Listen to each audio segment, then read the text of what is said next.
In Millennial and Gen Z money, an overwhelming number of influencers push products on social media. We are turning to Ted Rossman, the senior industry analyst at Bankrate.com, to take a look at why many young Americans are now regretting buying those products. Ted, wonderful to have you here. How powerful is social media at influencing people to purchase products? Very powerful. In fact, we found that about 4 in 10 social media users have made an impulse buy of something they saw on social media over the past year.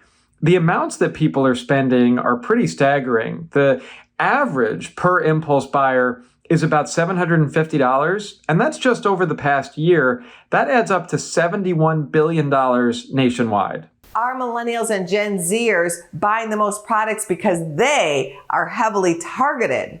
We do definitely see young adults standing out. We see more than half of Gen Zers and millennials who use social media have made an impulse buy over the past year. That compares with only about a third of Gen Xers and only about a quarter of boomers. The average expense is much higher among young adults as well. We found the average millennial impulse buyer spent a little over $1,000 over the past year. For Gen Z, that came in around $850 versus about $500 for Gen X and versus about $400 for boomers. How much do they regret buying products after being influenced by social media?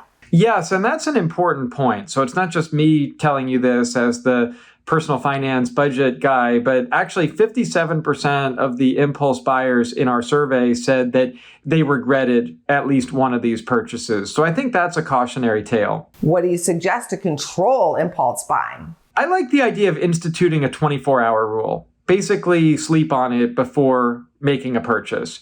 You also might benefit from unlinking your credit and debit card information from retail websites because that one-click order is just too easy sometimes. That act of having to find your wallet and type in the card number, that alone might be a deterrent to buying something that you don't necessarily want or need.